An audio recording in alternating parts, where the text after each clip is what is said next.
Bismillahirrahmanirrahim. Assalamualaikum warahmatullahi wabarakatuh.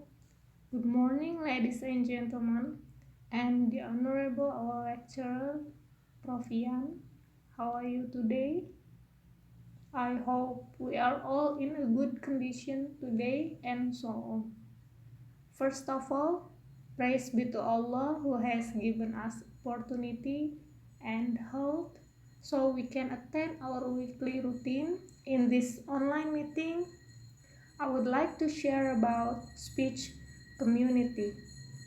My partner, Mr. Hamdan, has explained some topics about speech community, and I, as the second presenter, will continue to the next topic. Social identity. Identity may be constructed through a variety of linguistic means. Identity is not something you have, it is something you do. Much of the literature on language and identity is based on the post-structuralist idea that social practices, such as language use, produce and reproduce the social world. Social identities is a concept recognizing that the way we perceive others and ourselves, both our unique characteristics and our membership in various groups. It is different between personal identity and social identity. Personal identity is about a person's characteristics such as appearance and personality. Social identity is about a group which they belong to, such as citizen of a certain country, for example, Indonesian, Malaysian, and particular students in university. For example, our class in Semarang State University.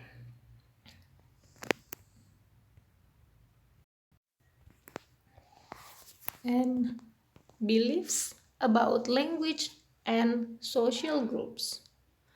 How languages are evaluated usually has very little to do with their linguistic features and much more to do with the social status of the groups associated with them.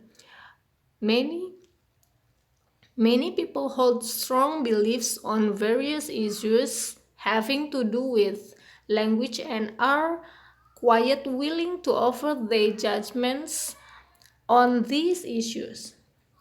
These beliefs about linguistic groups also influence how speakers use particular features and varieties of languages and are thus central to our understandings of social groups and language use. They believe such things as certain language lack grammar. They believe that you can speak English without an accent. Also believe that parents teach their children to speak. They believe that pronunciation should be based on spelling, and so on and so on. Ideologies. Arrington, 2000, in page 115, describes the study of language ideologies as a rubric for dealing with ideas about language structure and use relative to social context.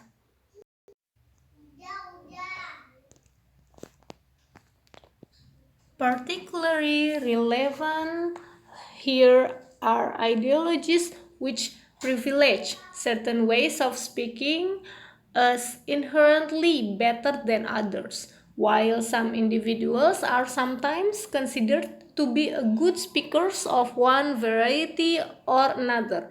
This judgment is usually less about the speaker's proficiency than about the variety itself. Next, perceptual dialectology. The study of non-linguist ideas about the region, features, and values of dialect.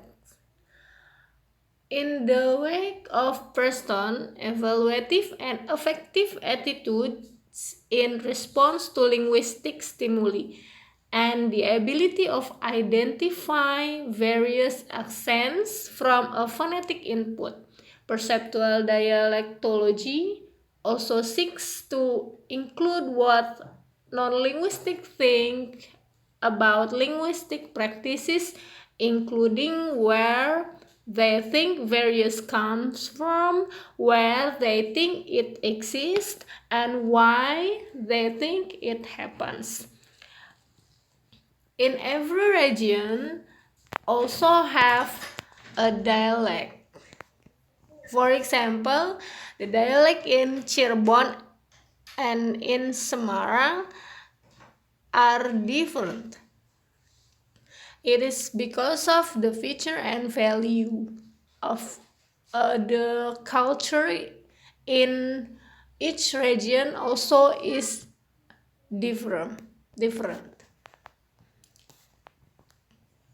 Okay, thank you for your attention in watching this video. That was my sharing about speech communities. I hope it will be useful for you, and if you have some question, please ask a question and I will answer, and I'll do my best to answer the satisfying answer for your question. Thank you very much. Wassalamualaikum warahmatullahi wabarakatuh.